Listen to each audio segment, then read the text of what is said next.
ची कहाणी। एके दिवशी शंकर पार्वती कैलास पर्वतावर बसली होती।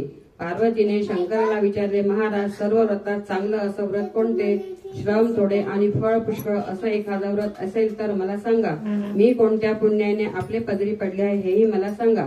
तेव्हा शंकर म्हणाले, जसा नक्षत्रात चंद्र श्रेष्ठ, ग्रहात सूर्य श्रेष्ठ, चारवणात ब्राह्मण श्रेष्ठ, देवात विष्णू श्रेष्ठ, नद्यात गंगा श्रेष्ठ, त्याप्रमाणे हरतालिका हे व्रत सर्वात श्रेष्ठ आहे। ते तुला सांगतो। तेच तू पूर्वजन्मी हिमालय पर्वतावर केलंस आणि त्याच पुण्याने तू मला प्राप्त झालीस। ते व्रत ऐक। हे व्रत भाद्रपद महिन्यातील पहिल्या तृतीयेला करावे। ते पूर्वी तू कसं केलंस ते मी तुला आता सांगतो। तू लहानपणी मी तुला प्राप्त व्हावे म्हणून मोठं तप केलंस। 64 वर्ष तर झाडाची पिकली पानं पाहून होतीस। थंडी, पाऊस, ऊन ही तिन्ही दुःख सहन केलीस। हे तुझे श्रम पाहून तुझ्या बापाला फार दुःख झालं व अशी कन्या कोणाला द्यावी अशी त्याला चिंता पडली। इतक्या तिथे नारद मुनी आले। हिमालयाने त्यांची पूजा केली व येण्याचं कारण विचारलं। तेव्हा नारद म्हणाले, तुझी कन्या उपवास झाली आहे, ती विष्णूला द्यावी, तो तिचा योग्य नवरा आहे। त्यांनीच मला तुझ्याकडे मागणी करण्यास पाठविले आहे, म्हणून इथे मी आलो आहे। हिमालयाला मोठा आनंद झाला। त्याने ही गोष्ट कबूल केली। नंतर नारद तेथून विष्णूकडे गेले।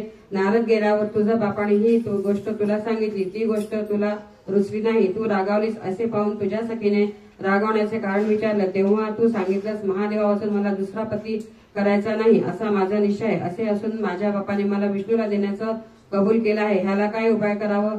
मग तुला तुझ्या सखीने एका घोर अरण्यात नेलं। तिथे गेल्यावर एक नदी दृष्टीस पडली। जवळच एक गुहा आढळली। त्या गुहेत जाऊन तू उपवास केलास। तिथे माझं लिंग पार्वतीसह स्थापलंस, त्याची पूजा केलीस। तो दिवस भाद्रपद शुद्ध तृतीयेचा होता। रात्री जागरण केलंस। त्या पुण्याने इथलं माझं आसन हल्लं। नंतर मी तिथे आलो, तुला दर्शन दिलं आणि वर मागण्यास सांगितलं। तू म्हणाली, तुम्ही माझे पती व्हावं, याशिवाय दुसरी इच्छा नाही। नंतर ती गोष्ट मी मान्य केली। मी गुप्त झालो। पुढे दुसऱ्या दिवशी ती व्रतपूजा विसर्जन केलीस। मैत्रिणीसह त्याचं पारण केलंस। इतक्यात तुझा बाप तिथे आला। त्याने तुला इकडे पळून येण्याचं कारण विचारलं। मग तू सर्व हकीकत सांगितलीस। पुढे त्याने तुला मलाच देण्याचं वचन दिलं। तुला घेऊन घरी गेला। मग काही दिवसांनी चांगला मुहूर्त पाहून मला अर्पण केली। अशी या व्रताने तुझी इच्छा पूर्ण झाली। याला हरतालिका व्रत असे म्हणतात। याचा विधी असा आहे, ज्या ठिकाणी हे व्रत करायचं असेल त्या ठिकाणी तोरण बांधावे, केळीचे खांब लावून ते स्थळ सुशोभित करावे। पुढे रांगोळी घालून पार्वतीसह महादेवाचं लिंग स्थापन करावं।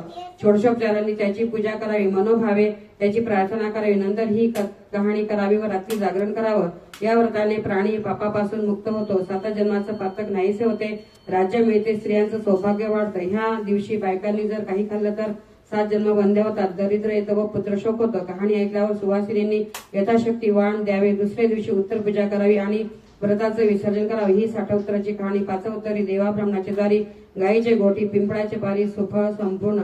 नमः पार्वतीपते हर हर महादेव। ओम श्री हरतालिका माताय नमो नमः।